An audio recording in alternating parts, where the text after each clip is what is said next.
Coronavirus en RDC, un président silencieux, des morts en série et des rumeurs d'empoisonnement. Des morts en série dans l'entourage du président de la République démocratique du Congo, RDC, officiellement de la maladie Covid-19, alimentent diverses rumeurs. On évoque notamment des cas d'empoisonnement au sommet de l'État à Kinshasa. Ce climat déjà pesant s'est alourdi avec le décès soudain du juge en charge d'un procès anticorruption sans précédent, Raphaël Yanni. Ce procès doit reprendre mercredi avec, sur le banc des accusés, un homme fort de la vie politique congolaise, le directeur de cabinet et principal allié du chef de l'État, Vital Kamerhe.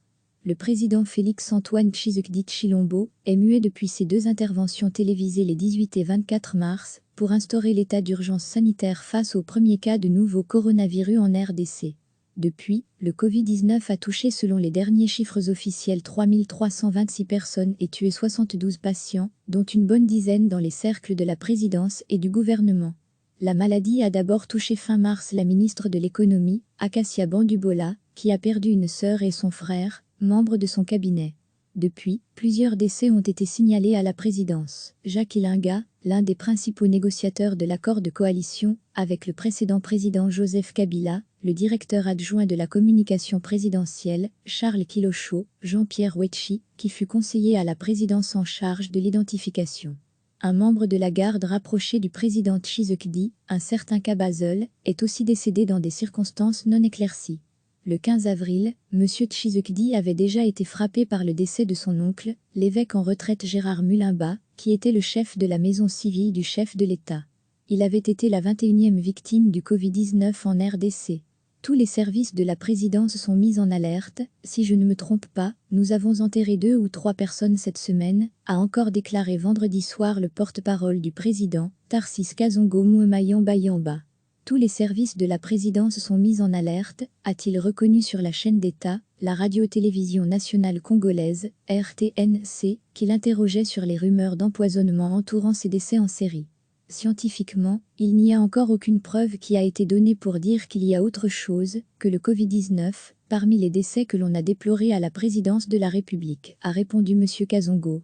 Je ne sais pas vous dire si c'est le Covid ou si c'est le poison, a-t-il ajouté dimanche sur la radio privée Top Congo FM, relancé sur la même question après avoir dans un premier temps rejeté les rumeurs rapportées dans les réseaux sociaux faisant état d'empoisonnement à la présidence. Des morts en série dans l'entourage du président de la République démocratique du Congo, RDC, officiellement de la maladie Covid-19, alimentent diverses rumeurs. On évoque notamment des cas d'empoisonnement au sommet de l'État à Kinshasa.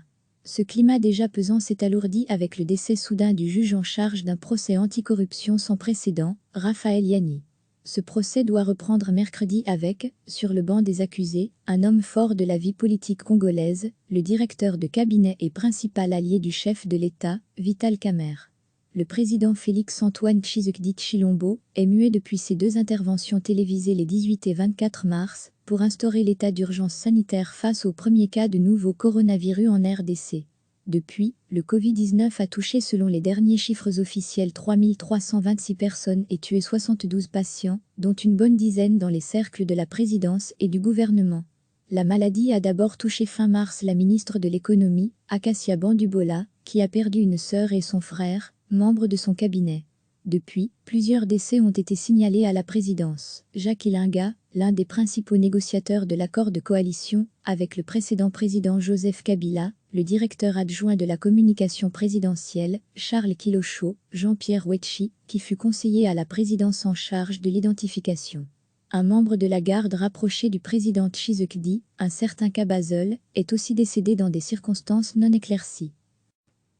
Le 15 avril, M. Tshisekedi avait déjà été frappé par le décès de son oncle, l'évêque en retraite Gérard Mulimba, qui était le chef de la maison civile du chef de l'État. Il avait été la 21e victime du Covid-19 en RDC. Tous les services de la présidence sont mis en alerte. Si je ne me trompe pas, nous avons enterré 2 ou 3 personnes cette semaine, a encore déclaré vendredi soir le porte-parole du président, Tarcisse Kazongo Mouema Yamba. Tous les services de la présidence sont mis en alerte, a-t-il reconnu sur la chaîne d'État, la radio-télévision nationale congolaise, RTNC, qui l'interrogeait sur les rumeurs d'empoisonnement entourant ces décès en série. Scientifiquement, il n'y a encore aucune preuve qui a été donnée pour dire qu'il y a autre chose que le Covid-19 parmi les décès que l'on a déplorés à la présidence de la République, a répondu M. Kazongo.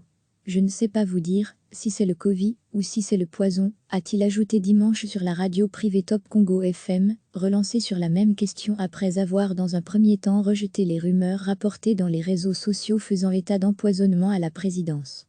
Cliquez sur s'abonner pour recevoir les dernières nouvelles.